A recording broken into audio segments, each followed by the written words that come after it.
Assalamu alaikum. How are you all?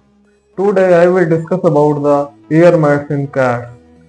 सबसे पहले आपको बताते चलें कि ईयर माइट्स क्या होते हैं। Ear mites are the tiny parasitic insect जो कि ईयर कनाल कैट की ईयर कनाल में पाए जाते हैं। अब हम चलते हैं इनके काजेज की तरफ। सबसे पहला काज आ गया डायरेक्ट कॉन्टैक्ट। अगर एक बिल्ली को ईयर माइट्स हैं तो हमें प्रिवेंट करना चाहिए कि दूसरी बिल्ली उसके पास ना जाए जो हेल्दी कैट है।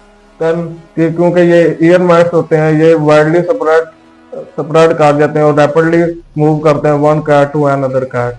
अब हम जाते हैं काज नंबर 2 की तरफ, इनडायरेक्ट कॉन्टैक्ट। मतलब कि अब इनडायरेक्ट कॉन्टैक्ट में आ जाता है कि अगर हमारी बिल्ली पोल्यूटेड प्लेसेस पे जा रही है तो वहाँ डस्ट पार्टिकल मौजूद है जिसकी वजह से भी ईयर माइट्स हो सकते हैं।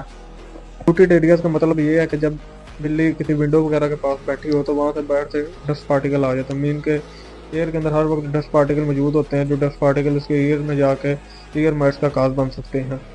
तो और कर्टन वगैरह के साथ भी अक्सर डस्ट लगी होती है तो इनको इन चीज़ों से दूर रखना चाहिए।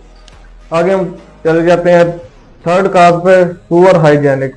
इसके अंदर आ जाता है कि अगर हम रेगुलरली अपने कैट के ईयर को क्लीनिंग नहीं कर रहे जिसकी वजह से भी ईयर माइट्स। चले अब हम चलते हैं ईयर माइट्स के सिम्टम की तरफ। सबसे पहला सिम्टम ये है कि एक्सेसिव स्क्रैचिंग।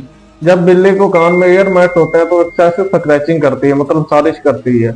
और अब इसका दूसरा सिम्टम ये है डार्क वैक्सी डिस्चार्ज। जब ईयर माइट्स प्रेजेंट होते हैं ईयर कनाल के अंदर तो वे एक वैक्सी मटेरियल डिस्चार्ज कर देते हैं, डार्क और वैक्सी मटेरियल डिस्चार्ज करते हैं जिससे हमें प्रेजेंस ऑफ ईयर माइट्स का भी पता चल जाता है जो हम अपनी आंखों से देख सकते हैं।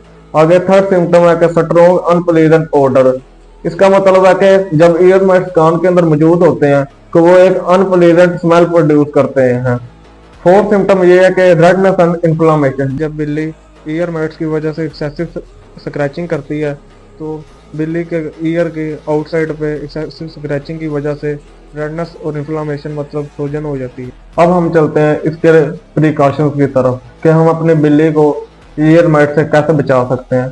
फर्स्ट प्रिकॉशन आ गई अवॉइड डस्टी एरिया।